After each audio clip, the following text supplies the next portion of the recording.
Hey everyone, welcome back to another video. Now, this next story that you're about to hear is quite shocking, and I honestly can't believe that there are people out there that would do such a thing as to kill a young teenage girl that is already suffering and refuse her life-saving treatment that could potentially actually save her life. But alas, we live in a day and age where there are some medical professionals and people that just don't really care about young people's lives anymore. We live in a very cruel world indeed, as it would seem for some people. Now, this Australian teen has died of leukemia after being refused a life-saving lung transplant because she didn't have a COVID-19 jab. Now, I thought we were well beyond this nonsense and this lunacy of, all right, no jab, no play, no jab, nothing like that. But alas, it's 2024. And even though science is finally catching up to what we already knew, and certain jabs and companies, pharmaceutical companies that launched this jab have retracted that jab off the shelves, and we're starting to realize that a lot of people are suffering and getting hurt by these jabs because of, well, it was extremely rushed. Now, back when it was during COVID times, absolutely horrendous times, people were obviously hospitalized. People weren't allowed to actually go and visit their loved ones who were dying. It was a very, very sick time. People that actually needed life-saving treatment were refused it if they didn't, in fact, get the COVID-19 jab, which to me just seems like very disingenuous. It doesn't make any sense at all. And it also seems like it is extremely cruel too. So why would you do that? I thought we're well beyond that in 2024, but alas, it looks like we're still back in the stupid COVID-19 days where people had literally no brains whatsoever, especially in the medical department, it would seem. So an Australian teenager has tragically passed away after a long fight with leukemia. The poor thing. The poor thing.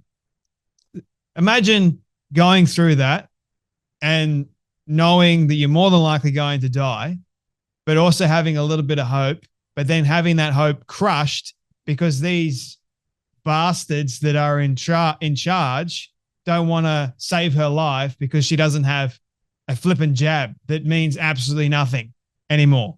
For goodness sake, the 17-year-old girl had been rejected for a potentially life-saving lung transplant because she was not vaccinated against COVID-19. So what? So what? It's her body, her choice.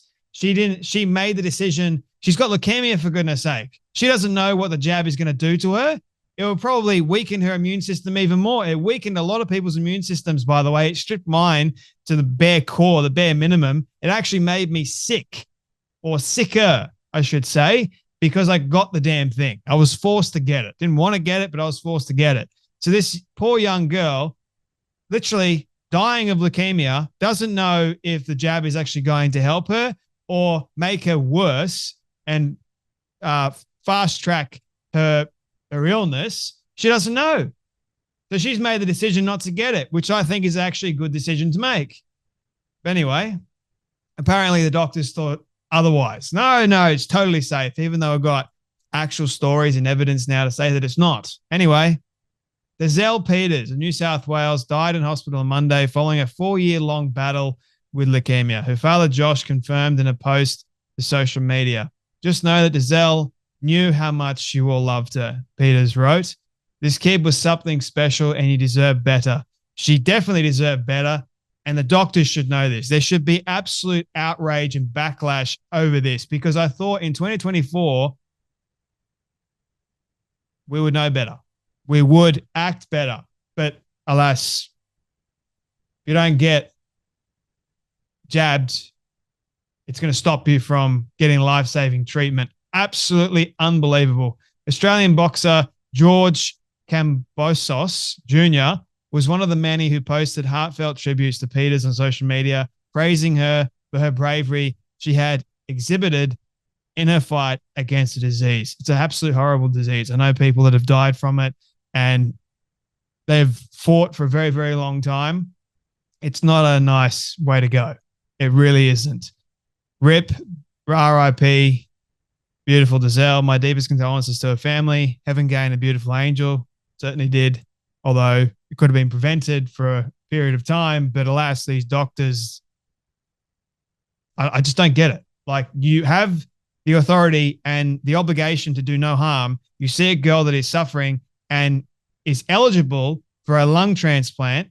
You could do it for her, but you don't, because she doesn't have a stupid vaccine that the science is now saying that it's not good for you. Peters' case made international headlines last year after it was revealed that she was being refused a double lung transplant needed to treat her blood cancer because she had refused to take the COVID-19 vaccine. A spokesman for St. Vincent Hospital in Sydney previously stated that it was their policies and guidelines wouldn't support transplantation. Change them. It's not hard to change them. You change them fairly quickly for COVID. Why don't change them again? It's 2024, mate. Get up to date with the science.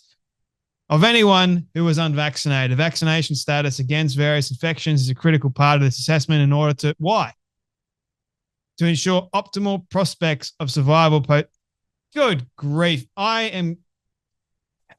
am so mad at this. I'm trying to keep it all together. I cannot believe that there are doctors out there that actually think that in order for you to survive and get like a successful lung transplant, you need to have a COVID-19 vaccine. Oh my goodness. These people are absolute idiots, man. Absolute idiots. And I can understand how so many people would be outraged by this. A teenager had been identified as potentially immune compromised patient.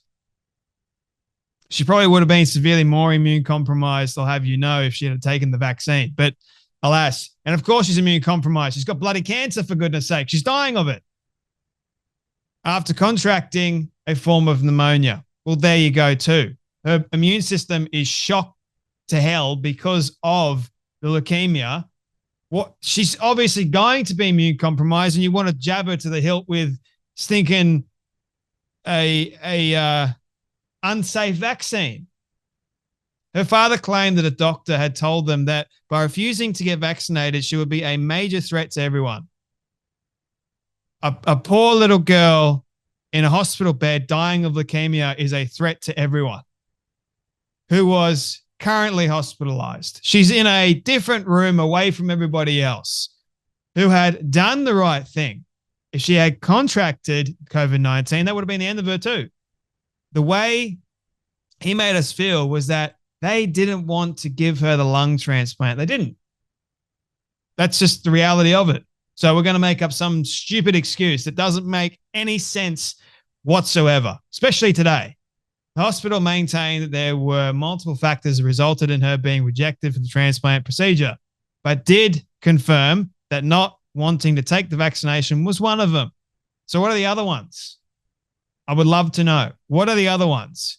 If I was the dad, I would sue the hospital for all it got. Because in my eyes, and more than likely in a lot of people's eyes that are watching this, the hospital killed the kid. Could have saved her life. Could have given her more opportunity. Could have given her more life. But they chose, nah, she was not vaccinated. Oh, she's immune compromised. Good grief. This is despite the fact that the Australian government officials had confirmed that there was no official mandate forcing transplant patients to take the COVID-19 vaccination. No, it's just the doctors. It's just St. Vincent Hospital doctors, people. While some members of parliament attempted to request assistance for the girl, Federal Assistance Health Minister Jen Kearney wrote that the Australian government is unable to intervene in clinical decisions. Well, they did during COVID. So why not now? Could have saved the poor girl's life. No, I can't do that.